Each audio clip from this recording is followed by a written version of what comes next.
அன்பான உறவுகளுக்கு வணக்கங்க. சிறுகடிக்க ஆசையில் எப்படியாவது பணம் 30 லட்சம் ரெடி பண்ணணும், கொண்டு போய் கடனை அடைக்கணும் அப்படிங்கிறதுல மனோஜும் ரோஹிணியும் குறிக்கோளாக இருக்காங்க. என்ன பண்ணுறது ஏது பண்ணுறதுன்னு எல்லார்ட்டையும் வெட்டு விளாசுறாங்க. எல்லாம் ஆளுக்கு எங்கிட்டாவது கிடைச்சா சரின்னு. ஆனால் கிடைக்கல. மனோஜ் ஒரு ஐடியா பண்ணுறாங்க.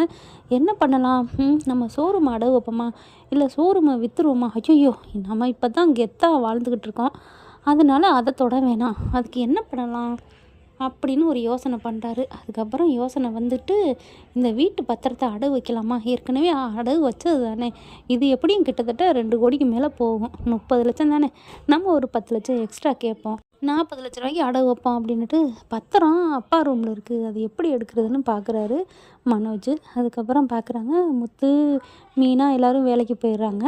நம்மளையும் வீட்டில் ஆள் இல்லை. ரோஹிணி இருக்குது, ரோஹிணிக்குன்னு தெரியக்கூடாது, என்ன பண்ணலாம்? ரோஹிணி எங்கிட்ட அனுப்புறது அப்படிங்கல மனோஜ் என்ன பண்ணுறான், அம்மா நெஞ்சு வலிக்குதே, ஐயோ அப்பா அப்படின்னு சொல்லி நடிப்பு ஓவராக ஆக்டிங் பண்ண ரோஹிணி வந்துட்டு, மனோஜ் என்னாச்சு என்னாச்சு அப்படின்னு ரோஹிணி கேட்க, ஒரு மாதிரியாக இருக்குது, எனக்கு ஒரு மாதிரியாக இருக்குது அப்படின்னு சொல்ல, இப்போ என்ன பண்ணலாம் அப்படிங்கல, இல்லை எனக்கு ஒரு மாதிரியாக இருக்குது, இன்றைக்கி நான் ஒரு ஷோரூமுக்கு போகல, நீ போறியா அப்படின்னு சொல்ல, சரி மனோஜ் நான் கிளம்புறேன், நான் போய் பார்த்துக்கிறேன், நீ கவலைப்படாத பயப்படாத அப்படின்னு சொல்லிட்டு ரோஹிணி வந்து ஷோரூமுக்கு போயிடுறாங்க. அப்பாடா ரோஹிணி போயிட்டா, அடுத்து அம்மா இருக்கே என்ன பண்ணுறது அப்படின்ட்டு அம்மா கிட்ட வராரு. அம்மா அப்படின்னு வரையில, என்னடா என்ன இந்த வீட்டை கூறு போட்டுட்ட, என்ன பண்ண போகிற அப்படின்னு சொல்ல, இல்லைம்மா அது வந்துமா நீ வந்து என்னடா அது வந்து நீ நம்ம வீட்டில் எல்லா பீடையும் போகணும், எல்லாம் நல்லபடியாக இருக்கணுன்ட்டு நீ சாமி கும்பிட்டு வாம்மா, கோயிலுக்கு போயிட்டு வாம்மா அப்படின்னு வீட்டுக்கு ரொம்ப தூரத்தில் இருக்க கோயிலை பற்றி சொல்கிறாரு. ஆச்சரியமாக இருக்குது, கோயிலுக்கெல்லாம் போக சொல்கிற அப்படிங்கிறாங்க. ஆமாம்மா, சரி சரி நீ சொல்கிறது சரியாக இருக்குது, எனக்கும் மனசில் நிம்மதி இல்லை, நான் கிளம்புறேன் அப்படின்ட்டு கோயிலுக்கு கிளம்புறாங்க. விஜயா கோயிலுக்கு போனதுக்கப்புறம் பார்க்குறாரு மனோஜ், அப்பாடா யாரும் இல்லை, இப்போ என்ன பண்ணலாம் அப்படின்னு சொல்லிட்டு வேகமாக ரூமுக்கு போகிறாங்க. அண்ணாமலை ரூமில் போய் பார்க்குறாரு, வேகமாக அப்படி பீரோவில் பார்க்குறாரு, ஒவ்வொரு இடமா தடவி பார்க்குறாரு. ஐயோ பத்திரம் எங்கே இருக்குன்னு தெரியலையே கடவுளே அப்படின்னு சொல்லிட்டு ஒவ்வொரு இடமா பார்க்குறாங்க. கரெக்டாக பார்த்தீங்கன்னா லாக்கருக்கு உள்ளார அடியில் இருக்குது. அப்பாடா இந்த இருக்குது பத்திரம் அப்படின்னு பத்திரத்தை எடுத்துறாரு. பார்க்குறாரு, அப்பா இத்தனை கோடி ரூபா மதிப்புள்ள பத்திரம் எங்கள் அம்மா பீரோலையா தூங்கிக்கிட்டு இருக்கு, நமக்கு உதவி பண்ணுமே, நமக்கு உதவி பண்ணட்டும் அப்படின்ட்டு பத்திரத்தை எடுக்கிறாங்க. சொட்டத்தில் என் ஃப்ரெண்டு இருக்கார் இல்லையா, அவர்கிட்ட போகிறாரு மனோஜ். போயிட்டு, என்ன மனோஜ் அப்படிங்கல, இல்லை உனக்கு தெரிஞ்சவங்க யாராவது இருக்காங்களா ஃபைனான்ஸ் கொடுக்குறவங்க அப்படிங்கல, அதெல்லாம் நிறைய பேர் இருக்காங்களே அப்படின்னு சொல்கிறாரு. அதுக்கப்புறம் அங்கே போகிறாங்க. போனால் இந்த மாதிரி என்னன்னு கேட்கல, இந்த மாதிரி பத்திரத்தை வச்சுட்டு எனக்கு ஒரு 40 லட்ச ரூபா பணம் வேணும் அப்படிங்கிறாரு மனோஜ்.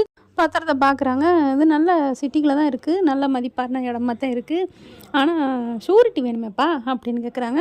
ஏங்க நான் கையெழுத்து போட்டு தரேன் அப்படின்னு மனோஜ் சொல்கிறாங்க. ஏங்க நீங்கள் திருடிட்டு வந்து விட்டேன்னு உங்கள் அப்பா அம்மா வீட்டில் சொல்லிட்டா நாங்கள் என்ன பண்ண முடியும்? 40 லட்ச ரூபா சும்மாவாக இருக்குது பணம், எங்க 2 கோடி ரூபா மதிப்புள்ள வீடுங்க, அது இருக்கட்டும், நாங்கள் கையை விட்டுல கொடுக்குறோம் 40 லட்ச ரூபா அப்படின்னு அவங்க சொல்ல, ஒன்று உங்கள் அப்பா அம்மா கையெழுத்து போடணும், அட்லீஸ்ட்டு உங்கள் அப்பாவாவது கையெழுத்து போட்ட பத்திரம் வேணும்ப்பா அப்படின்னா நாங்கள் தர்றோம் அப்படிங்கிறாங்க. சரின்னு சொல்லிட்டு வெளியில் வராங்க. வெளில வந்ததுக்கப்புறம் அந்த தோட்டத்தில் என் ஃப்ரெண்டோட மனோஜ் யோசிக்கிறாங்க, என்ன பண்ணலாம் அப்படிங்கல.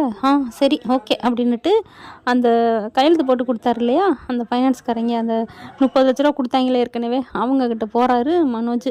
போயிட்டு, என்னப்பா பணம் கொண்டாந்துட்டியா, உங்கள் அப்பா கையெழுத்து போட்டோன்னு பணம் ரெடி பண்ணிட்ட போல இருக்கு அப்படின்னு சொல்லிட்டு கேட்க, இல்லை சார் அது வந்து அப்படிங்கல, என்னையா பணம் கொண்டாந்தியா இல்லையா பேந்த முழிக்கிற அப்படின்னு கேட்க, இல்லை நான் ஒரு ஐடியாவோடு வந்திருக்கேன் அப்படிங்கிறாங்க. என்ன, அந்த கையெழுத்து போட்டார்ல எங்கள் அப்பா, அந்த கையெழுத்தை மட்டும் கொடுத்தீங்கன்னா உங்களுக்கு உடனே 30 லட்ச ரூபா பணம் தந்துடுவேன் அப்படிங்கிறாங்க.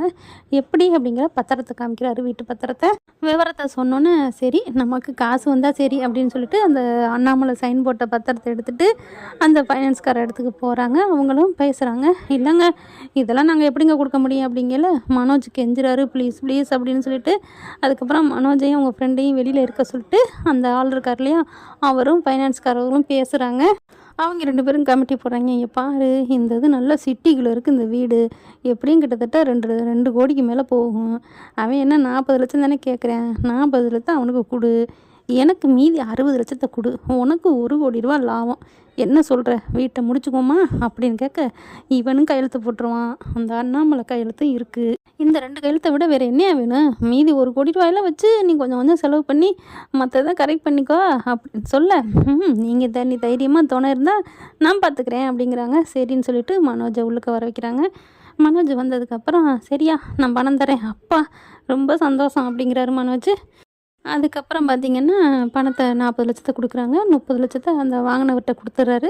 மீதி 10,00,000 கையில் வாங்கிக்கிறாங்க. ரொம்ப தேங்க்ஸ் சார் அப்படின்னு சொல்கிறாங்களா. சரி சரி பரவாயில்ல அப்படிங்கிறாங்க. அதுக்கப்புறம் இங்கேருந்து கிளம்புறாரு. வீட்டுக்கு வந்தால் பார்த்தீங்கன்னா தலகால் புரியலை மனோஜுக்கு.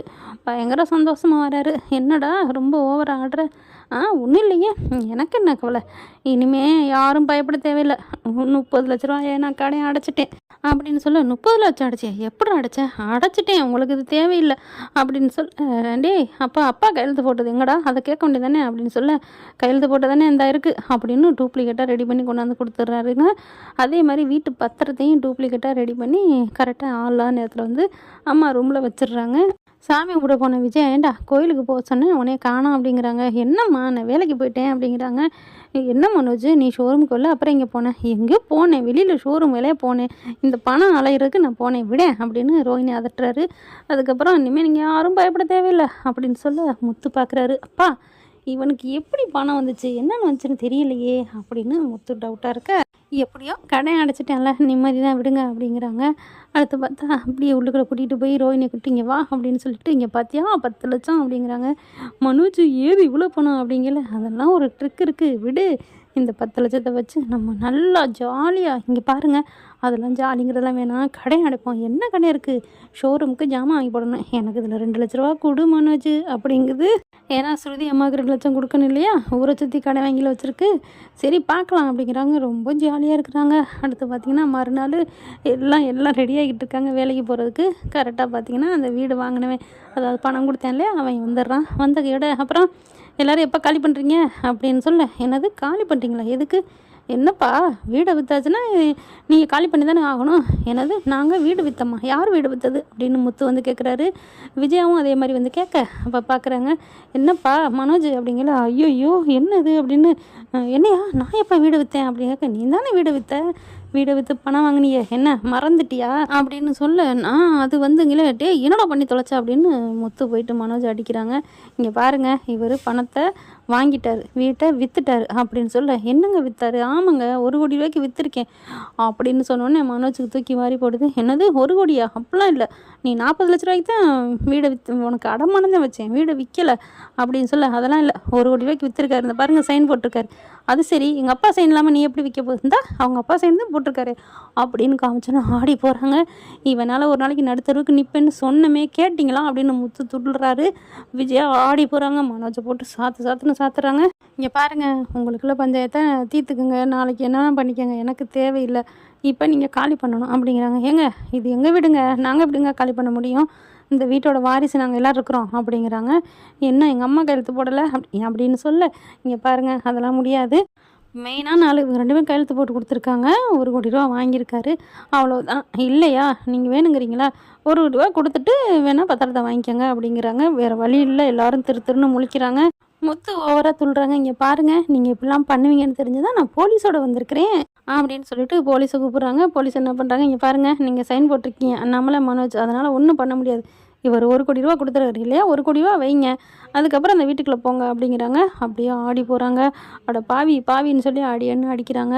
அதுக்கப்புறம் கிளம்புங்க அப்படின்னு சொல்ல எல்லோரும் மூட்டை முடிச்ச கட்டுறாங்க. அப்படியே நடுத்தருக்கு வராங்க. முத்து மீனா எல்லோரும் ஸ்ருதி ரவியும் பார்க்குறாங்க. ஏன் இப்படிலாம் பண்ணுறீங்க அப்படிங்கல. மனோஜ் என்ன பண்ணுறாரு, நான் என்னப்பா பண்ணுவேன், நான் வெறும் 40,00,000 ரூபாய் தான் வாங்கினேன், அந்த 30,00,000 ரூபாய் கடை அடைச்சேன், மீதி 10,00,000 ரூபா இந்த பத்திரமா தாப்பா வச்சுருக்கேன், நான் வேறு ஒன்றும் பண்ணலம்மா அப்படின்னு சொல்லிட்டு மனோஜ் அழுகிறாங்க. நடுத்தருவுக்கு வந்துட்டேன் மேடம், பாவி நான் அடியன்னு அடிக்கிறாங்க. எல்லோரும் நடுத்தருவுக்கு வந்துடுறா, ரோட்டில் நிற்கிறாங்க. எல்லோரும் பார்க்குறாங்க. எங்களால் தெரியுமே இவனால் நீங்கள் எல்லோரும் நடுத்தருக்கு தான் வருவீங்கன்னு அப்படிங்கிறாங்க. அப்போ தான் பார்த்தா விஜயா ரொம்ப ஃபீல் பண்ணுது, ரொம்ப அழுகுது.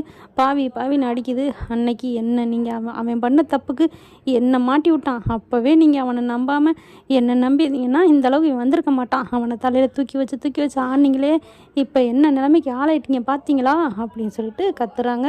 வேறு வழியில் எங்கே போகிறதுன்னு தெரியாமல் தவிச்சிட்ருக்குறாங்க அண்ணாமலை குடும்பம். என்ன ஃப்ரெண்ட், இப்படி தான் போகலாம், பார்க்கலாம் என்ன நடக்க போகுதுன்னு. தேங்க்யூ. இந்த வீடியோ உங்களுக்கு பிடிச்சிருந்தா தயவு செய்து லைக் பண்ணுங்க. இன்னும் அப்டேட்ஸ்க்காக சேனலை சப்ஸ்கிரைப் பண்ண மறக்காதீங்க. நம்ம கிட்ட இருக்க எல்லா சேனல்ஸோட லேட்டஸ்ட் வீடியோ அப்டேட்ஸ்க்காக மேல ரைட் சைடுல காட்டுற லிங்கை கிளிக் பண்ணி வாட்ஸ்அப் குரூப்ல ஜாயின் பண்ணுங்க. உங்களிடம் விடைபெறுவது நான் உங்கள் மெஹர்.